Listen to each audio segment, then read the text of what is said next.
பாகம் 12. விவகாரத்தை தங்கை சொல்வதற்கு முன்பாகவே அறவைமேல் ஒற்றர்கள் மூலம் புரிந்து கொண்ட பார்வதியின் சகோதரர்கள் தத்தம் பிள்ளைகளை காட்டி இந்தா பிடி என்றார்கள். யார் பிள்ளை தத்துக்கு போவது என்ற விவகாரத்தில் அந்த சகோதரர்களை ஒருவருக்கொருவர் மனங்கோணி அடிக்காத குறியாக பேசிக்கொண்டார்கள். இறுதியில் தங்களுக்குள்ளேயே சமாதானப்பட்டு தங்களின் அக்கால் பிள்ளையான 6 வயது ராமனை காட்டி இந்தாங்க என்றார்கள். சொக்கலிங்கம் யோசித்தார். மைத்துனன்மார்கள் தனது திரண்ட சொத்துக்களை திரட்ட நினைத்தே இப்படி உருப்படாத பிள்ளைகளை காட்டுவது போல் தோன்றியது. அதோடு மறுமணம் என்ற யோசனையை யாரோ சொல்ல இவரையே அடிப்போம் பிடிப்போம் என்ற பயல்கள் இவன்களிடம் தத்துக்கித்து எடுத்தால் அப்புறம் கழட்டிக்க முடியாது, ஜென்மாந்திர தண்டனைக்கு சமமானது. அவருக்கு தங்கையை கண்ணால் பார்க்காமல் இருக்க முடிந்ததை தவிர உள்ளத்தால் நேசிக்காமல் இருக்க முடியவில்லை.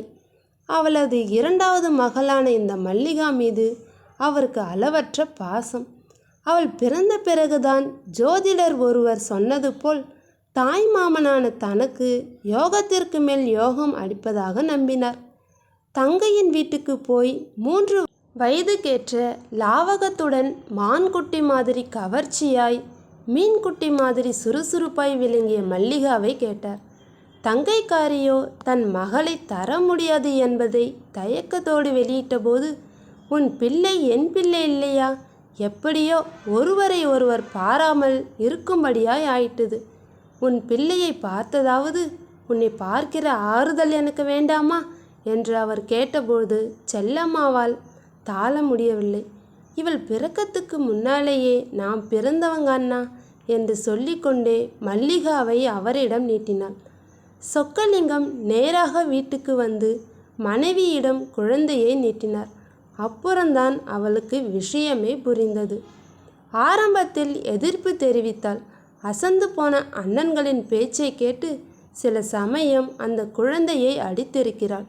சொக்கலிங்கம் குழந்தையை வைத்து கொஞ்சும்போது பொறாமை கூட ஏற்பட்டிருக்கிறது.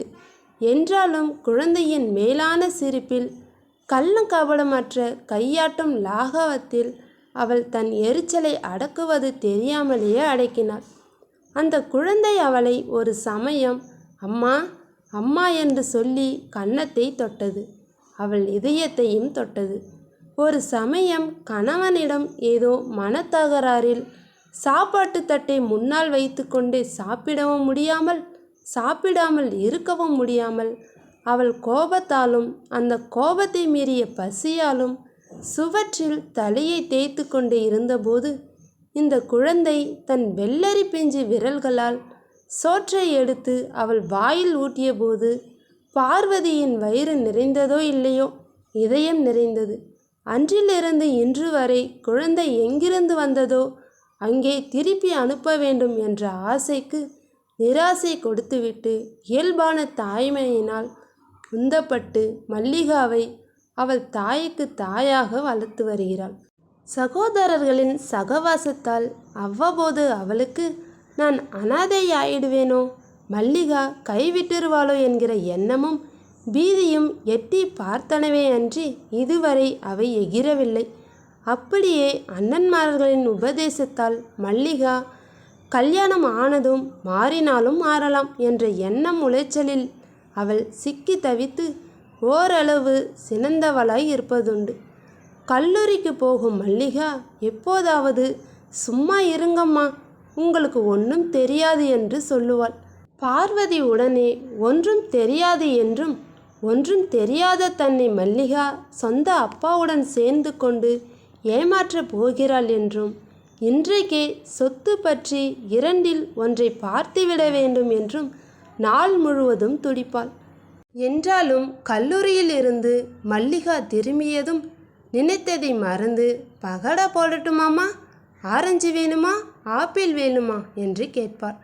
வாசல் அருகே நின்ற ஆட்டோ ரிக்ஷாவின் டிரைவர் உள்ளே எட்டி பார்த்தார்.